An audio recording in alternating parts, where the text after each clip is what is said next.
Bismillahirrahmanirrahim. Assalamualaikum warahmatullahi wabarakatuh. Alhamdulillahirrabbilalamin. Assalatu wassalamu asrofil anbiya'i wal mursalin wa ala alihi washabihi ajmain.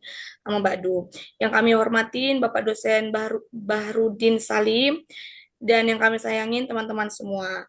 Kami adalah kelompok 9 yang ingin mempresentasikan hasil diskusi kami, yaitu manajemen sesi konseling berbasis maqasid syariah. Sebelum memulai presentasi, saya akan memperkenalkan anggota kelompok 9. Ada saya sendiri, Melinda Sarasilalai, teman saya Aninda Nuraini, dan satu lagi Hana Putri Fatima. Latar belakangnya adalah konseling adalah proses bantuan agar konseling mampu memahami diri dalam menghadapi masalahnya, serta mengambil keputusan secara mandiri.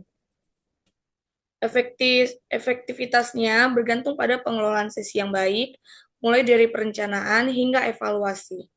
Di sisi lain, pendekatan konseling sekuler Barat tidak sepenuhnya menjawab kebutuhan masyarakat Muslim karena perbedaan pandangan dunia. Islam memiliki kerangka maqasid syariah yang menjaga agama, jiwa, akal, keturunan, dan harta. Integrasi maqasid syariah dalam manajemen sesi konseling penting agar proses tidak hanya menyelesaikan masalah psikologis, tetapi juga selaras dengan nilai Islam dan mengarahkan konseling pada kemaslahatan dunia ukhrawi. Gak bisa diturunkan, gak bisa loh.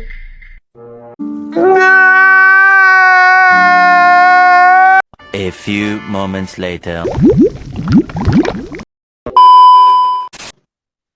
Manajemen sesi konseling adalah penerapan prinsip manajemen umum atau perencanaan, perorganisasian, pelaksanaan, pengendalian dalam mengelola seluruh rangkaian pertemuan konseling, mulai dari perencanaan awal hingga evaluasi dan tindak lanjut.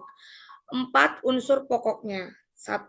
Perencanaan, yaitu identifikasi kebutuhan dan tujuan konseling. Kedua, pengorganisasian, yaitu penataan struktur sesi seperti pembukaan, inti, dan penutup. Ketiga, pelaksanaan, yaitu proses interaksi terapeutik dalam sesi. Keempat, evaluasi, yaitu penilaian capaian tujuan dan perencanaan tindak lanjut.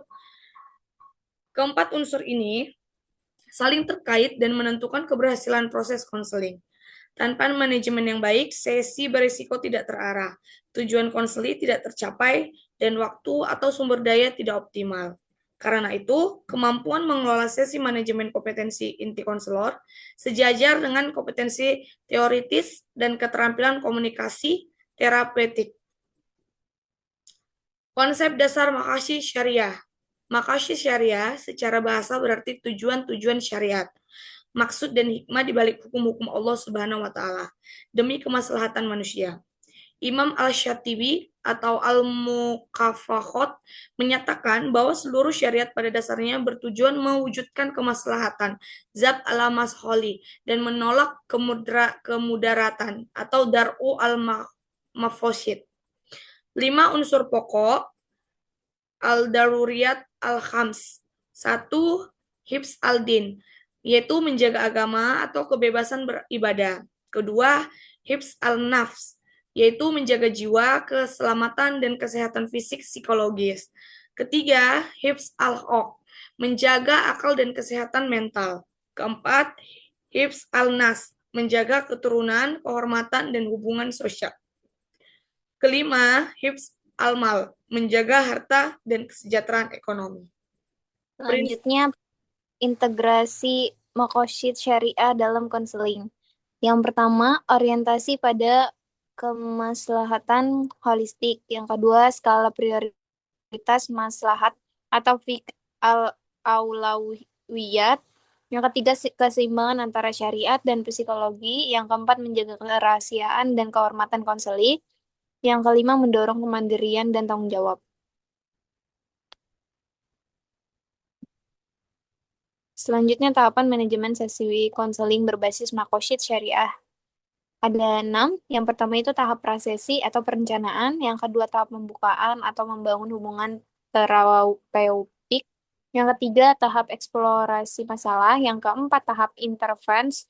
Yang kelima, tahap penutupan sesi. Dan yang terakhir, tahap evaluasi dan tindak lanjut. Selanjutnya, tantangan dan implikasi praktis. Penerapan manajemen sesi konseling berbasis Makosyid Syariah tidak lepas dari sejumlah tantangan. Pertama, minimnya konselor yang memiliki kompetensi ganda, yakni penguasaan ilmu psikologi konseling sekaligus pemahaman usul fikih dan Makosyid Syariah secara memadai. Kedua, belum tersedianya modul atau pedoman buku yang mengoperasionalkan Makosyid Syariah menjadi indikator-indikator praktis dalam asesmen dan evaluasi konseling. Ketiga, adanya potensi bisa bias subjektif. Konselor dalam menafsirkan maslahat, terutama pada kasus-kasus yang kompleks dan memiliki dimensi hukum keagamaan yang diperdebatkan. Implikasinya, lembaga pendidikan dan pelatihan konseling Islam perlu membangun kurikulum yang mengintegrasikan kajian Makosyid Syariah dengan teori dan keterampilan konseling kontemporer. Selain itu, diperlukan penyusunan pedoman praktis atau guideline. Manajemen sesi konseling berbasis Makosyid Syariah yang dapat digunakan secara aplikatif oleh konselor di lembaga pendidikan, rumah sakit, maupun lembaga sosial keagamaan. Sehingga layanan konseling yang diberikan oleh lebih komprehensif dan sesuai dengan nilai-nilai keislaman yang dianut masyarakat. Selanjutnya ada poin ilustrasi kasus konseling berbasis Makosyid Syariah. Deskripsi kasusnya, seseorang konseli, nama samaran RN, umur 16 tahun, siswa SMA, datang ke ruang bimbingan dan konseling dengan keluhan sulit tidur, sering menangis tanpa sebab yang jelas, serta mulai menarik diri dari pergaulan. Setelah digali lebih lanjut, diketahui bahwa RN mengalami perundungan verbal dan cyberbullying dari teman sekelas. Selama 3 bulan terakhir, ia merasa malu, kehilangan kepercayaan diri, mulai membolos sekolah, dan sempat mengungkapkan pikiran untuk menghilang tanpa disertai rencana konkret. RN juga merasa bersalah karena belum berani menceritakan masalahnya kepada orang tua dan merasa bingung apakah ia harus segera memaafkan pelaku sesuai ajaran agama atau melaporkan kejadian tersebut kepada pihak sekolah. Yang kedua ada analisis berdasarkan Makosyid Syariah dengan mengacu pada prinsip skala prioritas maslahat fiqh al-aulawiyat. Konselor memetakan aspek Makosyid yang paling terdampak pada kasus RN sebagai berikut.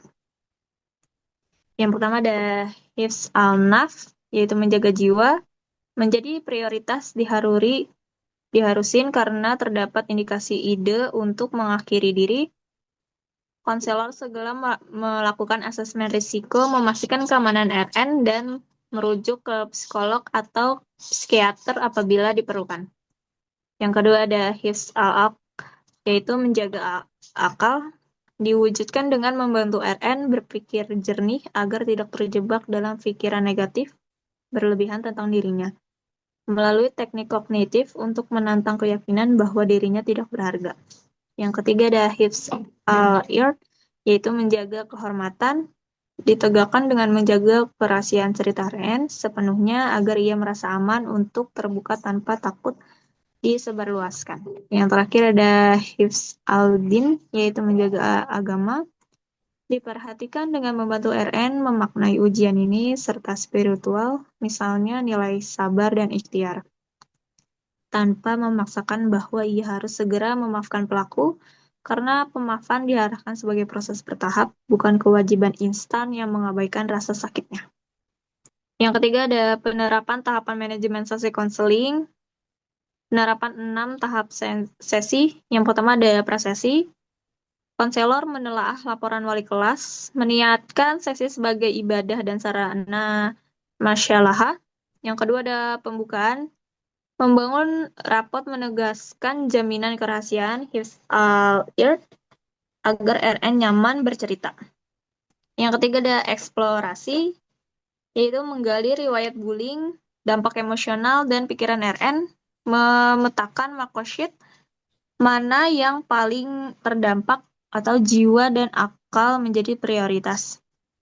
Yang keempat ada intervensi, yaitu kombinasi teknik konseling modern, misalnya restrukturisasi kognitif ala Corey dengan pendekatan nilai Islam seperti muhasabah dan zikir untuk menenangkan hati sesuai prinsip keseimbangan syariat psikologi.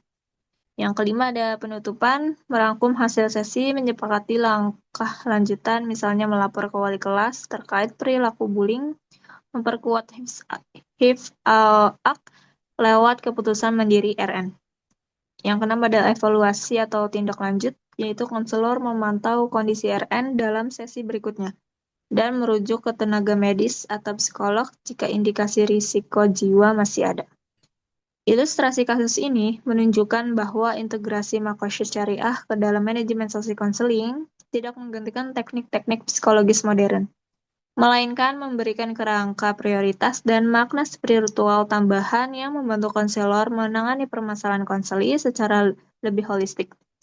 Sebagaimana ditegaskan oleh Az-Zaki 2002 dan Korea 2013 mengenai pentingnya keselarasan antara pendekatan spiritual dan pendekatan psikoterapi kontemporer dalam proses konseling. Selanjutnya kesimpulan, manajemen sesi konseling berbasis makosyid syariah merupakan pengelolaan proses konseling secara sistematis dengan mengintegrasikan nilai-nilai Islam untuk mencapai kemaslahatan konseli. Pendekatan ini berlandaskan pada perlindungan agama, jiwa, akal, keturunan, dan harta, serta menerapkan prinsip kemaslahatan. Keseimbangan antara syariat dan psikologi menjaga kerahasiaan konseli dan mendorong kemandirian. Penerapannya dilakukan melalui 6 tahapan konseli, yaitu prasesi, pembukaan, eksplorasi, intervensi, penutupan, dan evaluasi. Sehingga konseli tidak hanya menyelesaikan masalah psikologis, tetapi juga mendukung kesejahteraan spiritual dan kehidupan konseli secara menyeluruh. Saran perlu adanya penelitian dan pengembangan lebih lanjut untuk merumuskan indikator-indikator operasional makosyid syariah yang dapat diukur dan diterapkan secara praktis dalam asesmen konseling. Selain itu, lembaga pendidikan konselor Islam disarankan untuk memasukkan kajian makosyid syariah sebagai bagian integral dari kurikulum bimbingan dan konseling Islam, agar calon konselor memiliki kompetensi yang memadai dalam mengintegrasikan nilai-nilai syariat dengan keterampilan konseling profesional. Sekian presentasi dari kelompok 9. Kami mengucapkan terima kasih. Assalamualaikum warahmatullahi wabarakatuh.